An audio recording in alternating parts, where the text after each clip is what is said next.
I posted on Twitter, and it kind of took off to the extent that I'm now going to be interviewed by BBC Dorset.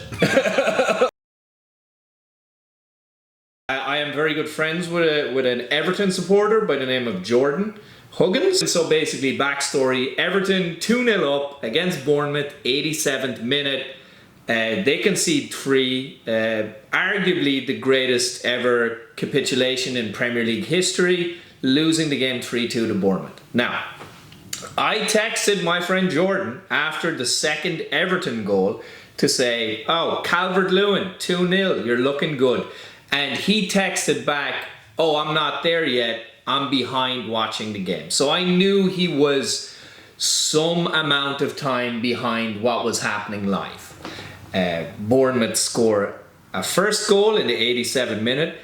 They score a second goal in the 92nd minute, at which point I decided to text Jordan, hey, are you still behind? He goes, yep, 80th minute. So at this point in proceedings, as far as he was concerned, Everton were still 2-0 up. First 3 points of the season. First 3 points of the season. First points of the season. After a rough start, first points of the season. Right? So I started, will I just go through the... Yeah, I think you should, because it's pretty incredible. You still behind? He texted back, I'm just at the 80th. Okay, cool. Completely normal ending to the game. Nothing to worry about. Like super normal, run-of-the-mill ending. He writes back, you bitch, no way, no fucking way. 84 in, still 2-0. Just a chill, normal ending. He goes... So he's at 84 minutes right now. Yeah. And you worked out that he was, what, 15 minutes behind you? 10 minutes? 15 minutes behind. So at 84 minutes for him, is it still 2-2 for you? At 84 minutes for him is right when it turned 3-2, which is the brilliance of this, because this whole prank, I suppose you call it, started with me going, man, Jordan is going to be devastated when he finds out Everton only drew the game. So now I'm in it, I've started, and I just realised Bournemouth are after taking the lead. So now this has gone from, oh, this will be fun to mess with him, to, oh, he's going to have the biggest meltdown in history when he finds out they broke a Premier League record for the latest ever comeback. Please tell from me 2 the goals record down. Was their own record. No, they were 5th. Okay, cool. They were 5th in the all-time. Oh no, they were 4th, now they're 5th. So they're 1st and 5th now. Excellent. Yeah, top 5. Very Everton. Yeah. So, I said, just a chill, normal ending. He writes back, because he knows I'm rising him. Yeah. He writes back, I'm so fucking anxious. Oh my fucking God. No. Oh God. 2-1. Oh God fucking damn it, dude. I write back, no reason to be anxious. That's a win. You're up by a goal. No reason at all to panic. Everton Football Club do not capitulate. Facts. Facts there. Is the clean sheet gone? Sure. But no big deal. 3 points on board, surely. He writes back, oh my God, we missed a chance. 1 minute left. No. So it's 2-1. It's still 2-1. They've just missed a chance. They've just missed a extend the lead. chance. Okay. 2-1. But it's a super normal ending still happening. Real run-of-the-mill stuff. I go, when has this team ever let you down? Every week is the answer to that. You're overreacting. They surely see it out from here. And then I waited like 2-3 minutes and I just wrote, so, with a lot of O's. And he goes, fucking goddamn it. So I have a suspicion at this point, I think the second goal has gone in. He goes, fucking goddamn it. I write, what minute are you in? He goes, if they score another, I'm gonna quit watching. I wrote back, they would, in all caps, never score another. He goes, 93rd minute. So I know he's seen the second one now. So I go, they would never score another. That would be too much. Let's not be stupid here. All good. Not ideal, but Everton leave with a point and you're off the mark for the season. Yep, point at home. Could be worse. Finally, a bit of good feeling around the club. No reason for the fans to boo the players after this one. Plus Neil Mopé's gone at this point. Yeah. As well. he writes back, which gives me a clear indication of where he is in the match. Sean Dyche will not last the season. Michael Keane is fucking terrible. I go, so you saw the third goal then? He just writes back, yes. And then I finished with, yeah, you really bottled it there, not gonna lie.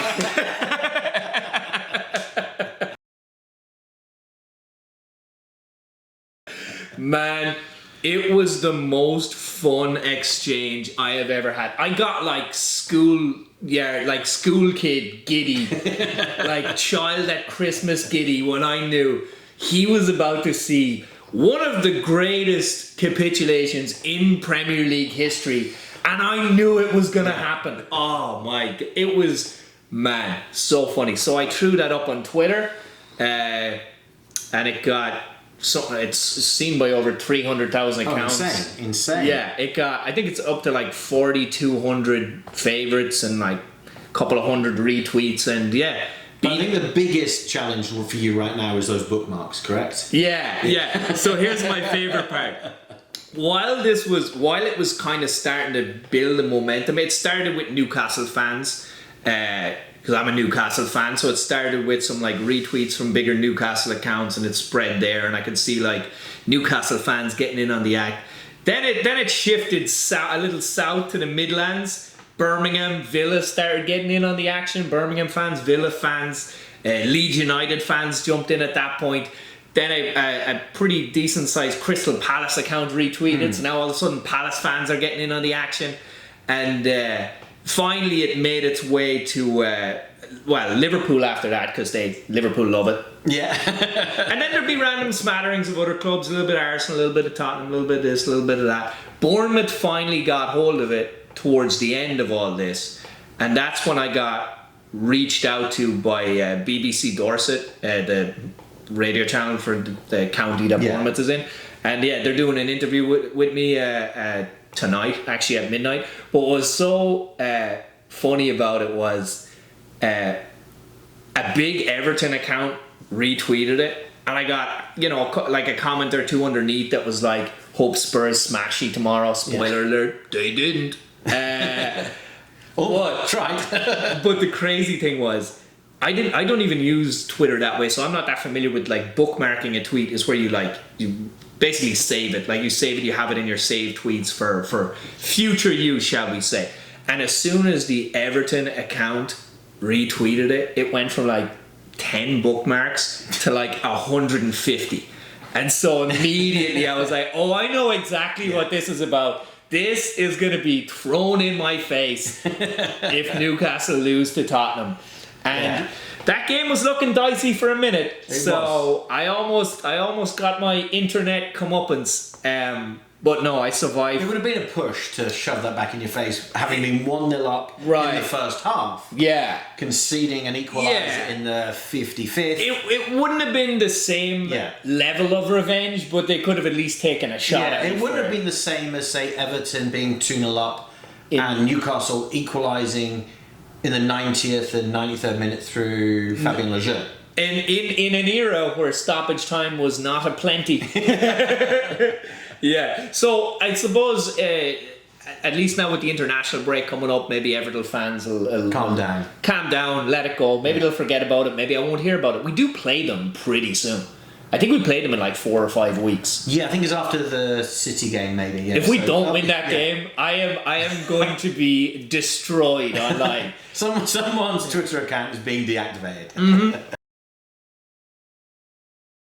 It's weird because I feel like this way with every fan base. There's a few fans who make people hate your fan base, but in general, horse puncher. Oh yeah, but in general, fans are pretty level-headed and can take a bit of stick or whatever. And I think that's kind of the way with Everton fans too. Like their reaction to the Neil Maupay tweet, getting free from Shawshank.